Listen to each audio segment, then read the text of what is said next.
So in the spirit of Black History Month, the first remarks I'm going to give you will allude to Black history, and I put a title on it. And you may want to write this title down because we're thinking about writing a talk using this title, but first you come up with the title, which is really the key to writing a good book. If you come up with the title first, that's what inspires you and convinces you to do the work necessary. So, the title of this first little piece I'm going to say is called The Blacker the History, the Sweeter the Truth. Yes. That's a play on black of the berry, the sweeter the juice. Blacker the history, the sweeter the truth. Old keys will not open new doors, brothers and sisters. A house divided among itself will not stand. Ain't nobody saving black people but black people. Right. It's been 400 years and we ain't saved. Who in the hell are we waiting for? We're waiting for us. I have found the enemy, and the enemy is us.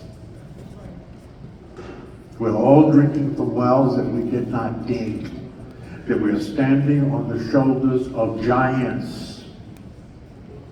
A 400-year fight, 350 active years for our freedom.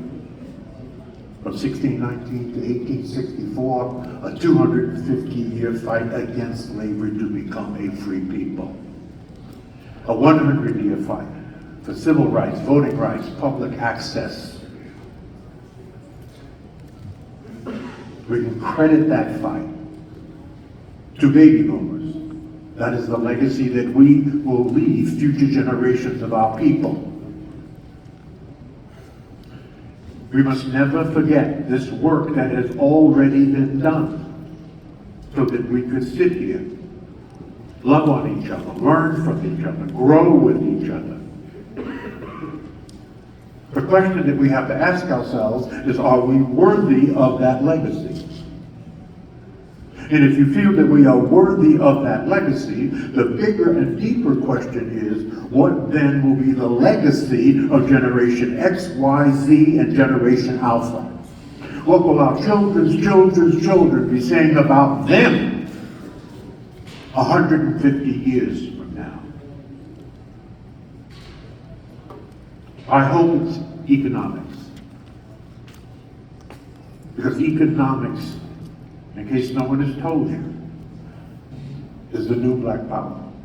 Economics is the new black power.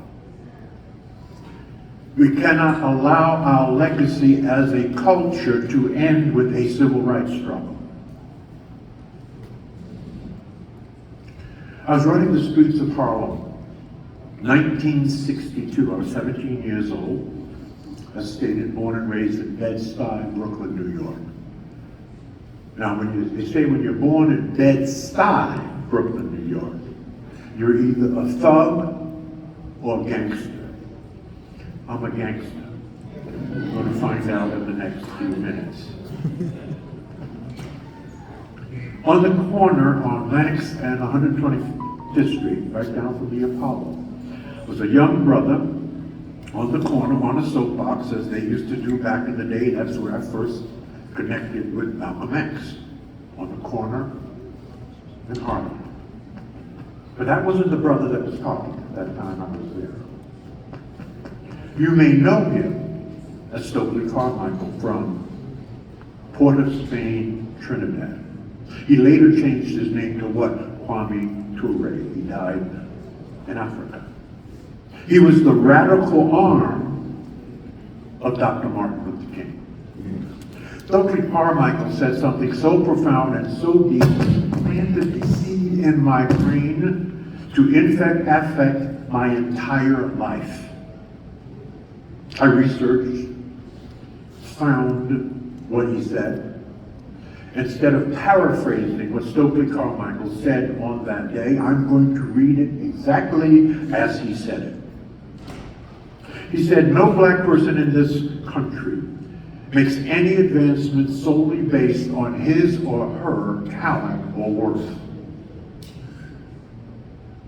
All individual advancement is based on mass struggle. We make no progress in this world without shedding our blood. Therefore, your advancement and success does not belong to you. It belongs to the people. And if you do not use your success or advancement for the benefit of your people, it is a betrayal of the people who shed their blood for you. Dr. Carmichael, 1962. Yes, a house divided among itself cannot stand. We are in different times. The great Nobel Prize winner, Toni Morrison, said it a little bit differently. She said, if you are free, you need to free somebody else. If you have some power, your job is to empower somebody else. The great African-centered scholar, Malcolm X's mentor from Harlem, Dr. John Henrik Clark, said it a little bit more succinctly. He said, take what you do best and do it for your people. My spin on that, if you want to succeed, you must do what you love with people that you love. Economics is the new black power. White folks are planning for 3 generations and we're planning for Saturday night. I would rather carry a plastic bag with $5,000 in it than to carry a $5,000 Louis Vuitton bag with $100 in it. The goal is to win, brothers and sisters, not to look like you're winning. You ain't winning. Gucci is winning. Armani is winning. Calvin Klein is winning. But you ain't winning. It is interesting to me that the rich stay rich while pretending to be poor, and the poor stay poor while pretending to be rich. We have that shit ass backwards. We really do. We are the consumption class, and they are the merchant class. They make stuff, and we buy stuff. Per capita, we are the #1 consumers in this continent, North America. We must fix this. We must flip the script on this. That's really what Ryan has done in putting this conference together. God bless you, Ryan, for the work that you're doing, the commitment you have made. This is not easy work. But we must never use racism as a reason to fail. Why, Dr. Fraser? Because if you use racism as a reason to fail, you're going to fail. Because there is racism. Therefore, racism wins and you lose. I refuse to lose, and so must you. How long will there be racism? Certainly for the rest of my life, and the rest of your life, and the rest of your children's life. But don't ever use it as a reason to fail. No.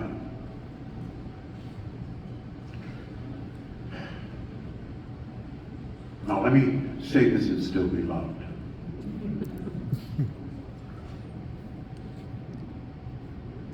You cannot win a war without allies. That's right. Ask the Ukrainians, ask Israel.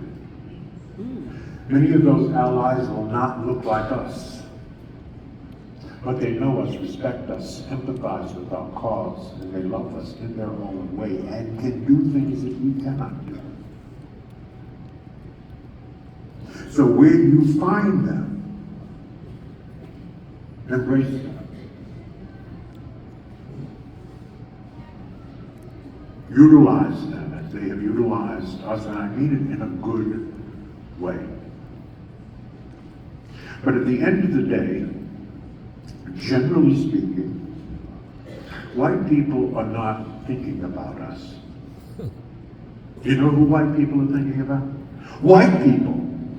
They're thinking about their husbands, their wives, their children, their businesses, their homes, and their communities. Asians are not thinking about us either. They're thinking about Asians. In fact, Asians have solved their own unemployment problem opening small Asian or Chinese restaurants in urban areas. In fact, if you go into a Chinese restaurant and there are 4 brothers waiting on you, leave. Because that's not a real Chinese restaurant. Because Asians do not employ black people.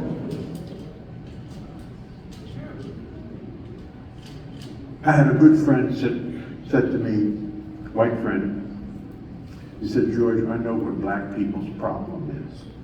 I said, oh really, Bob? What's black people's problem? He said, you spend all your time thinking about us, and we don't spend any of our time thinking about you. There are those who do. We know who they are. We all have friends that don't look like us, but we select them. We serve them in our way, they serve us. This is very, very important. Is there a wealth gap where black people are? Oh, hell yeah. Especially in North America, especially in the United States of America, and I don't even want to tell you the challenges that our brothers and sisters in the 54 countries on the continent of Africa are having. I've been to Africa and spoken Africa 31 times. They got major problems. First is with unity. There is no United States of Africa. And until there is, those problems will remain, along with corruption. That's a whole other story. I don't want to get off into that. I told Ryan I want to make this a 3-part presentation because there's just too much to say and too little time to say it. So I'm going to give you the first part right now. Let's call this a 30,000-foot view. And then next year, if I'm invited back, I'll give you part 2. And if I'm invited back the year after that, I'll give you part 3. But it's too much to talk about in an hour. As a young brother was saying up here before me, it's a lot to say, too little time to say it. We put on a conference every year, the Power Networking Conference. It's been called that for 22 years. It's no longer called that. It's called the Power Networking Experience and Expo. It's July 10th through the 13th, where we have 4 days, 12 hours a day. And that's where we unpack a lot of the things, in detail, a lot of the things I'm going to be talking to you about in this first 45 minutes or so. Is there a wealth gap? Yeah, there are a couple of core reasons. Or as Stephen Covey would say, there are some big rocks that we have to crush.